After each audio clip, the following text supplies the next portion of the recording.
The wind had a way of scouring the unimportant things from the land, leaving behind only what had the strength to hold on, and on that day it seemed to be working on the people first. They had come out of a sense of duty, their faces set in the grim, practiced masks of public mourning, their hats held tight against their chests as the preacher spoke words that slid off the hardpan dirt and were carried away before they could take root. They were words about a man nobody had truly liked, a man whose life had been a series of sharp deals and quiet pressures that left others feeling smaller in his presence. And now that he was gone, the space he occupied felt less like a void and more like a relief, a long-held breath finally released, so they did not linger. One by one, then in small, murmuring groups, the good people of Redemption Creek turned their backs on the fresh grave of Marcus Thorne, their boots crunching on the gravel path as they retreated to the warmth of their homes and the simple comfort of lives that no longer had to intersect with his. They left his wife to stand alone beside the mound of raw earth, a solitary figure in black, as motionless as the granite markers that studded the hill around her. Her name was Elara, and the town had already passed its judgment on her, a verdict delivered in averted eyes and whispers that died the moment she drew near. From a distance, leaning against the rust-pocked iron fence that marked the cemetery's boundary, a man watched them go. His name was Silas, and he was a man made of the same patient, weathered material as the land itself. He had not known Marcus Thorne well, not in the way of shared drinks or business, but he knew his type, the kind of man who built his own fortune by dismantling the foundations of others, and he had seen the shadow Thorne cast over his wife whenever they came to town for supplies. It was a smothering kind of shadow, one that seemed to steal the color from her face and the light from her eyes, and now, with the man gone, Silas wondered if the light would ever return. He remained by the fence long after the last wagon had rattled away, the dust of its departure settling back onto the thirsty ground. He was not waiting for a sign, nor was he driven by some unvoiced obligation. He was simply watching, bearing a silent witness that the rest of the world had refused to grant. The wind whipped a strand of dark hair across Elara's pale cheek, and she did not raise a hand to brush it away. She just stood there, a woman turned to stone, while the sun began its slow descent, painting the western sky in brutal strokes of orange and red, the colors of a fresh wound. He stayed until her stillness finally broke, a slight tremor running through her shoulders, and she knelt, her gloved fingers touching the coarse, unforgiving dirt of the grave. She did not weep. He had seen many people grieve in many ways, but this was something else entirely. It was a reckoning, a silent farewell to a life that had been endured rather than lived. Only when she finally rose, pulling her thin shawl tighter around herself before walking toward the gate with a steady, measured pace, did Silas push himself off the fence.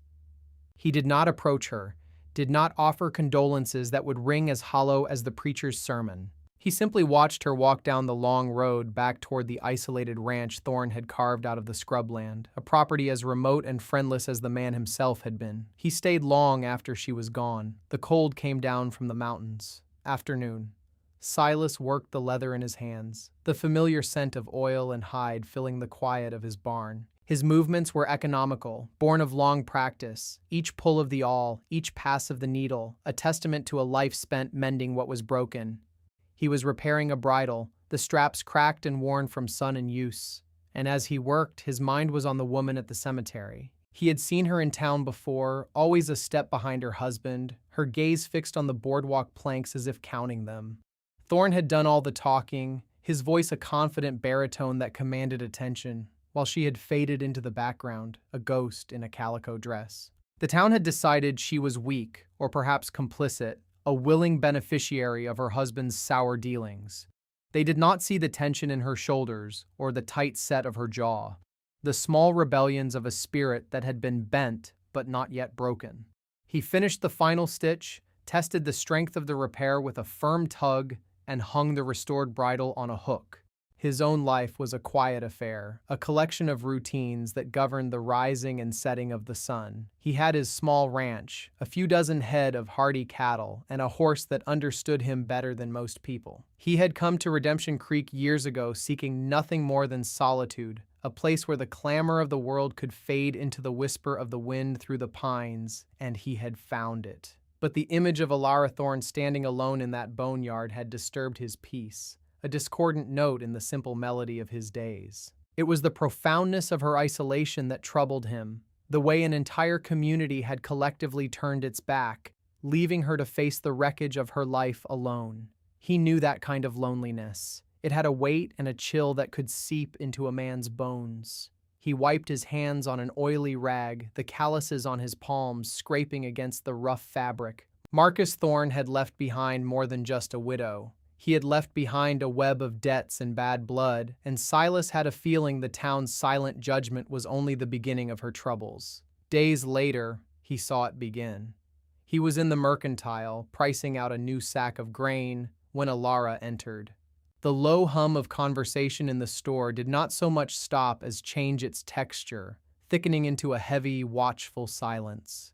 She walked directly to the counter, her back straight, her shopping list clutched in one hand. She did not look at the other customers, but she could feel their eyes on her, a physical pressure on her skin. She spoke to the proprietor, Mr. Henderson, her voice quiet but clear, ordering flour, salt, and coffee. As Henderson was weighing out the flour, another man stepped forward, his polished boots making a sharp sound on the wooden floor. It was Alistair Caldwell, the man who owned the bank, the hotel, and the mortgage on half the spreads in the county, including, Silas suspected, the Thorne place. Caldwell was a man who dressed in city clothes and smiled with his mouth, but never his eyes. His cruelty was transactional, as clean and impersonal as the ink on a ledger. "Mrs. Thorne," he said, his voice smooth and pleasant, yet it carried across the silent room. "My deepest condolences on your recent loss. Marcus was a force of nature." She gave a slight, almost imperceptible nod, her gaze remaining on the counter. "Thank you, Mr. Caldwell." He let the silence hang for a moment before continuing, his tone shifting from feigned sympathy to business. "I trust you'll be settling your husband's accounts soon. There is the matter of the outstanding loan on your property. Quite a substantial sum. I'm afraid the bank's patience, unlike its charity, is not infinite." The humiliation was the point. The public setting, the gentle words that carried the sharp edge of a threat, it was all a performance for the town. He was making an example of her. Elara's knuckles were white where she gripped her list. "I am aware of my husband's affairs," she said, her voice tight. "You'll have your money." Caldwell smiled, a thin, predatory curving of his lips. "I'm glad to hear it. The terms of the loan are quite clear, 30 days from the date of his passing. After that—" He let the sentence drift, the unspoken consequence hanging in the air like dust motes in a sunbeam. He tipped his hat. "Good day, Mrs. Thorne." Then he turned and walked out, leaving a wake of suffocating silence behind him. Elara paid for her goods, her movements stiff and precise, and left without another word. The moment the door closed behind her, the whispers erupted, a low hiss of speculation and judgment. Silas watched her go, a muscle working in his jaw. He bought his grain and left, the weight of the sack on his shoulder feeling lighter than the weight of what he had just witnessed. The town had done nothing. They were a chorus of silent onlookers. He found a reason to ride out to her place a week after that. A lame excuse about a stray calf he thought might have wandered onto her land. An excuse so thin he was sure she would see right through it. But he needed to see the state of things for himself. The Thorne Ranch was tucked back in a small, rocky valley, a place the sun left early in the afternoon. The house was small but sturdy, though the porch sagged on one end and the whitewash was peeling like sunburnt skin. The barn was worse, a door hanging from a single hinge, and the fences were a study in disrepair, wires snapped and posts leaning at weary angles. It was clear Marcus Thorne had spent his time building his wealth in town, not tending to his own home. He saw her near the well, wrestling with the heavy iron handle of the pump. She moved with a frustrated, jerky motion, her slight frame straining with the effort. He dismounted, the sound of his boots on the hard-packed dirt making her look up, her eyes wide with alarm. She took a step back, her hand going to the collar of her dress. "Ma'am," he said, touching the brim of his hat. "Silas Miller. My place is over the ridge. I was looking for a stray." She watched him, her expression guarded, unreadable. "There are no strays here," she said, her voice flat. "Just my own." He nodded slowly, his gaze taking in the broken pump handle in her hand. "Looks like you've got some trouble there." "I can manage," she replied, her tone leaving no room for argument. It was a dismissal. He should have tipped his hat and ridden away, respecting the boundary she had so clearly drawn. But he didn't. He looked at her hands, red and raw from her effort, and at the exhausted line of her shoulders.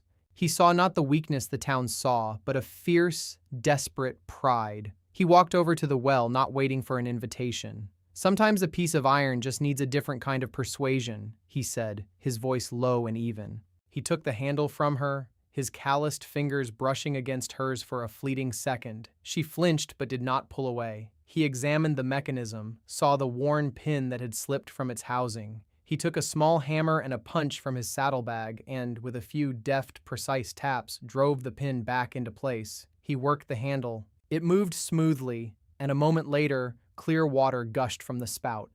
He said nothing. He simply stepped back. Elara stared at the flowing water, then at him, a flicker of something, surprise, confusion, in her eyes. She still did not speak. "The fences," he said, looking toward the broken lines of wire. "Cattle get ideas when a fence is down." She finally found her voice. "I don't have the money for wire." "Wire can be spliced," he said. "Posts can be reset. It costs sweat, not silver." He turned and walked toward the nearest broken post without another word, as if the matter was already decided. He expected her to call him back, to tell him to leave her property, but she didn't. She watched him for a long time from the porch, a silent, uncertain spectator. After a while, she went inside and came back out with a dipper of cold water from the newly repaired well. She set it on a stump near where he was working. She did not speak. He did. "Thank you." It was the beginning of their conversation, a language spoken not in words, but in shared work and small kindnesses. That night, she lay awake listening to the sounds of the house settling around her. It was a lonely sound, the groaning of wood, the whisper of wind under the eaves, sounds that had been muffled and ignored when Marcus was alive.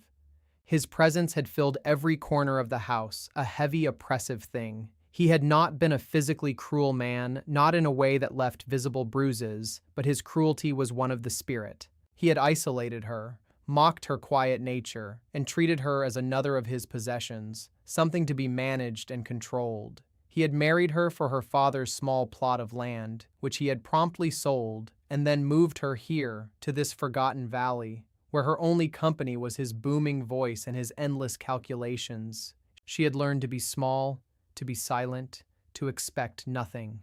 Now, in his absence, the silence was both a terror and a relief. It was vast and empty, but it was hers.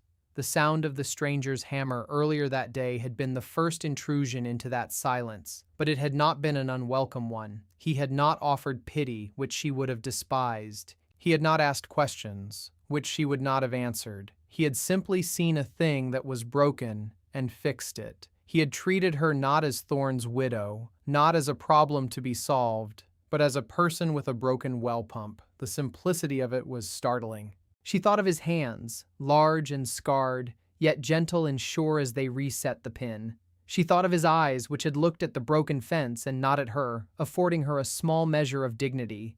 She did not know his name, not really, or anything about him, but he had offered help without demanding payment in gratitude. She fell asleep to the memory of the rhythmic thud of his hammer against the fence post, a sound of order being brought to chaos, and for the first time since Marcus's death, she did not feel entirely alone in the world. Days bled into weeks. Silas came back. He didn't ask permission, he just appeared late one afternoon, his horse trailing a pack mule loaded with tools and a coil of used but still strong wire he'd salvaged from a collapsed section of his own fence line. He set to work on the far perimeter, the most neglected section, where the posts had rotted through and the wire lay half buried in the dirt. Elara watched him from the house for a while. Then she put on her husband's old work gloves, which were stiff and too large for her hands, and walked out to meet him. She didn't offer to help directly, but began clearing the tangled brush away from the fence line, her movements awkward at first, then gaining a rhythm. They worked in a shared silence that was not empty, but filled with the sounds of their labor, the scrape of a shovel against rock, the groan of a post puller, the sharp snip of wire cutters. He taught her how to stretch the wire taut before stapling it, how to brace a corner post so it wouldn't yield to pressure or time. He showed her these things without condescension, explaining the mechanics of it in a few plain words, his instructions as practical and unadorned as the tools they used. In the evenings, she would leave a plate of simple food, biscuits, a piece of salt pork, whatever she had on the porch for him. He would eat it sitting on the steps, his back to the setting sun, and leave the clean plate before he rode home. They rarely spoke of anything beyond the work at hand. They did not speak of her husband, or of the bank, or of the 30-day deadline that was ticking away like a clock in a quiet room. But the deadline was there, a constant, unspoken presence. The mended fence was a bulwark, a tangible line drawn against the encroaching wilderness, but they both knew it was no defense against a man with a piece of paper and the law on his side. One afternoon, two men on horseback rode into the yard. They were not cowboys. They wore town clothes, and their horses were too clean. They worked for Caldwell, their purpose to be seen, to remind. They dismounted and looked around with an air of dismissive appraisal, their eyes lingering on the new fence posts, the repaired barn door. Silas was there, tamping earth around the base of a newly set gate post. He stopped his work, but did not move toward them. He just stood, his presence a silent question. "Afternoon," one of the men said, a smirk playing on his lips. "Just having a look around. Mr. Caldwell likes to keep an eye on his investments." He walked over to the small vegetable garden Elara had been tending with a fierce dedication, the only spot of green life in the dusty yard. He nudged a tomato plant with the toe of his boot, a casual, destructive gesture. "Looks like you're planning on staying," the man said, his eyes flicking toward Elara, who stood frozen on the porch. Silas took a slow step forward, the tamping rod held loosely in his hand. He didn't raise it. He didn't need to. His stillness was more potent than any threat. "The lady's property isn't for public tour," Silas said, his voice quiet, yet it cut through the afternoon heat. The man's smirk faltered. He looked at Silas, really looked at him for the first time, taking in the breadth of his shoulders, the calm, steady gaze that held no fear and no bluff. He saw a man who was not easily moved. The second man, who had been silent until now, spoke up. "We're just doing our job." "Then you're done," Silas replied. It wasn't a suggestion. The two men exchanged a look. They had come to intimidate a lone woman, not to confront a man who looked like he was carved from the mountain granite. After a tense moment, the first man shrugged, a poor attempt at nonchalance. "Have it your way." They mounted their horses and rode off, but not before one of them deliberately guided his horse through the garden, the animal's hooves churning the soft earth and crushing the fragile plants. They laughed as they rode away. Elara made a small, choked sound. She ran to the garden, kneeling in the dirt, trying to right a broken stem, her movements frantic and useless. The damage was done. Silas walked over and stood beside her. He looked down at the ruined plants, then at her, her shoulders shaking with a silent, furious grief. It wasn't about the tomatoes. It was about the casual cruelty, the violation, the reminder of her powerlessness. He placed a hand on her shoulder, a brief, solid touch. "We'll fix it," he said, and in that moment, she finally looked at him, her eyes filled with a pain that was older and deeper than a trampled garden. She nodded, a single, sharp movement. It was a promise. It was an alliance. That night, the conversation changed. They sat on the porch steps as twilight bled the color from the sky, the empty dinner plate between them. The air was cool and carried the scent of dust and sage. For the first time, she spoke of Marcus. She did not speak of his cruelty, but of his meticulousness, his obsession with ledgers and contracts. "He didn't trust anyone," she said, her voice barely a whisper. "He wrote everything down, every deal, every promise, every threat. He said paper was the only thing that lasted." She spoke of how he had taught her to read the fine print, not as an act of generosity, but so she could serve as his clerk, saving him the expense of hiring one. He would drill her for hours, forcing her to memorize clauses and contingencies, a strange and lonely education that had been another form of her cage. Silas listened without interruption, his gaze fixed on the distant mountains turning purple in the fading light. He understood now. Marcus Thorne's legacy was not just debt, it was a labyrinth of paper, and somewhere in that labyrinth she was looking for a way out. "He kept a lockbox," she said suddenly. "I never knew the combination. He wore the key on a chain around his neck." She paused. "It's in the box with his effects, at the undertaker's. I haven't been able to bring myself to go get them." The deadline was less than a week away. The weight of it settled between them again, heavier than before. "I'll ride to town with you tomorrow," Silas said. It was not a question, it was a statement of fact. She looked at him, her face shadowed and hard to read. "Why?" she asked, the single word holding a universe of doubt and fear. "Why are you doing this?"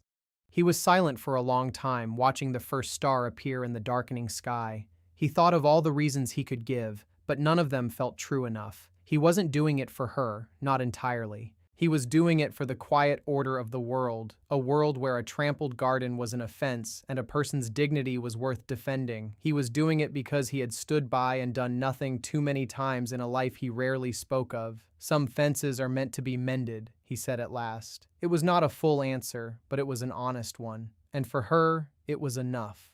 The next day they rode to town together, Elara on her mare and Silas on his steady gelding. They did not ride side by side, but with him slightly behind and to the side, a silent escort. The town watched them pass, the sight of the reclusive Silas Miller and the widow Thorne together sparking a fresh wave of gossip that rippled through the dusty streets. They ignored it. At the undertaker's, a grim, gray building that always smelled of sawdust and formaldehyde, Elara went inside alone. Silas waited with the horses, his presence a silent deterrent to any who might have thought to approach her. He watched the door, his posture relaxed, but his attention absolute. He was a patient man. He could wait. She was inside for a long time. When she finally emerged, she was carrying a small wooden box. Her face was pale, her expression grim. She did not speak as she mounted her horse, clutching the box to her chest as if it were both a treasure and a serpent. They rode back to the ranch in the same taut silence. That evening, she worked at the small kitchen table by the light of a single lantern, the contents of the box spread out before her. It was a chaotic archive of a man's life, deeds, receipts, letters, and at the bottom, a heavy leather-bound ledger. Silas sat on the porch, sharpening a blade, the rhythmic scrape of stone on steel a steady counterpoint to the frantic rustle of paper from inside. He was giving her space, but his presence was a comfort, a guard against the ghost she was wrestling with at that table. Hours passed. The moon rose high in the sky. Finally, a small cry came from inside the house, a sound of triumph, or perhaps despair. Silas rose and went to the doorway. Elara was sitting bolt upright, her finger tracing a line of script in the ledger. Her face was illuminated by the lantern light, and for the first time since he'd met her, there was a fierce, burning light in her eyes. "I found it," she whispered, her voice trembling. "I found it." The day of the deadline arrived with a merciless, white-hot sun. Caldwell did not come alone. He rode in a polished black buggy, flanked by the same two men who had trampled her garden. They moved with the unearned confidence of men who believed they held all the power. From porches and windows up and down the valley, neighbors watched, their curiosity a palpable thing. The town had come to see the final act. Silas was there. He had arrived at dawn and was now sitting quietly on his horse at the edge of the yard near the newly mended gate. He was not there as a threat, but as a witness, a single, immovable fact. Caldwell stepped down from his buggy, smoothing the front of his vest. He approached the porch where Elara stood waiting, a sheaf of papers in his hand. He gave her a condescending smile. "Mrs. Thorne, I do hope for your sake you have good news for me." Elara did not answer immediately. She looked past him, her eyes finding Silas. He gave a slight, almost imperceptible nod. It was all she needed. She turned her gaze back to Caldwell, her expression calm, her voice clear and steady when she spoke. It was a voice the town had never heard from her before. "The debt is settled, Mr. Caldwell." Caldwell's smile tightened. "I think not. My figures are quite precise. You owe the bank $700 plus interest." "I owe the bank nothing," she said. She held up the ledger. "My husband was many things, but he was a meticulous bookkeeper. He made a loan to you, Mr. Caldwell, a personal loan, 5 years ago, $1,000, for what he termed a discreet personal matter." The color drained from Caldwell's face. His composure for the first time cracked. "That's a lie. A fabrication." "Is it?" Elara opened the ledger to a marked page. "He has the promissory note signed by you, and according to his records, you never repaid him. With the interest he stipulated, your debt to his estate now stands at over $1,500, So you see, it is you who is in debt to me. The silence that followed was absolute. Caldwell stared at the ledger, his mind racing, searching for an escape. The public humiliation was a weapon he was used to wielding, not having it turned against him. His men shifted uneasily, looking to him for a cue. Rage contorted his features. "You have no proof," he hissed. "That paper is meaningless." "The note is in the county clerk's office," Elara said calmly. "Filed by my husband as collateral against another one of his ventures. It is a legal, binding document. I checked yesterday." She had not just found a loophole, she had found a sword, and she had just run him through with it. Defeated, and furious at being outmaneuvered by a woman he had dismissed as a helpless fool, Caldwell's mask of civility finally dropped. "You'll regret this," he snarled, his voice low and venomous. He gestured sharply to one of his men. "Let's go." The man, seething from his employer's humiliation, took a step toward the porch, his hand balling into a fist. "Maybe we should leave the widow a parting gift," he said, his eyes filled with malice. He never took the second step. Silas moved his horse, a single, fluid motion that placed the animal directly between the man and the porch. The horse stood like a wall of solid muscle, impassive and immovable. Silas looked down at the man, his face expressionless, his eyes as cold and hard as river stones. "That's enough," he said. The two words were not loud, but they carried the weight of absolute finality. There would be no negotiation. There would be no further discussion. This was the end of it.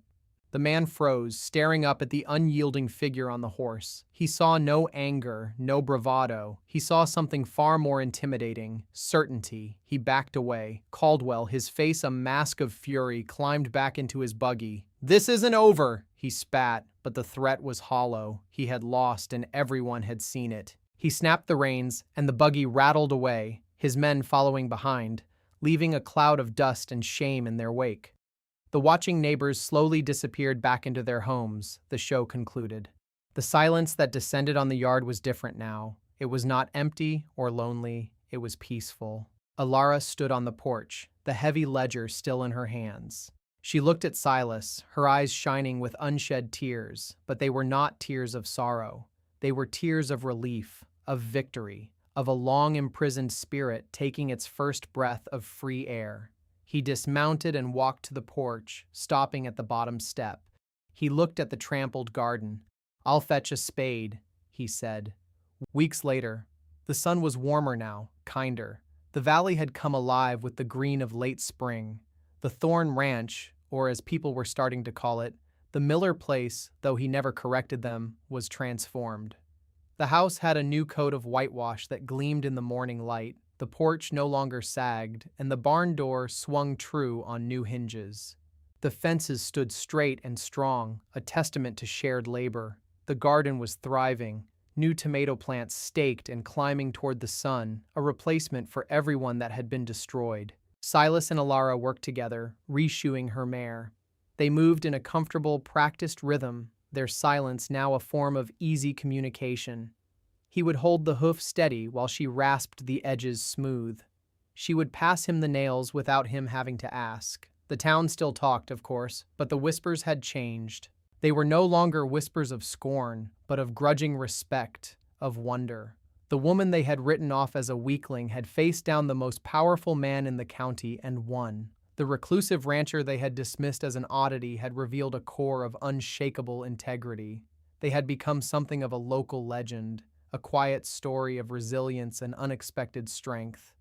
After the last nail was driven, Silas straightened up, wiping the sweat from his brow with the back of his wrist. Elara ran a hand down the mare's neck, her touch gentle. "She'll stand better for it now," Silas said. "Yes," Elara replied, her eyes meeting his. "She will." Her gaze was clear and direct, filled with a strength he had only glimpsed on that first day in the cemetery.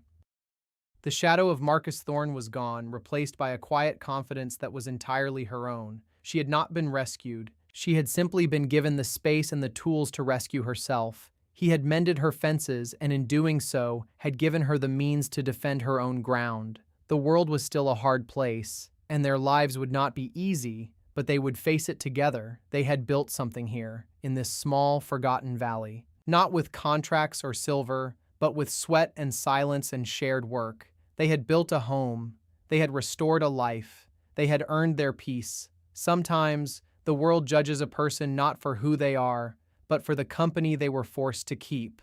It writes them off, turns its back, and leaves them to stand alone in the wind. But dignity is a stubborn thing. It can be bent and bruised, but it is rarely broken, not so long as one person is willing to bear witness, not so long as one person is willing to stay long after the rest have gone. The quietest acts of decency, mending a fence, sharing a meal, standing as a silent guard, can be the loudest statements of all.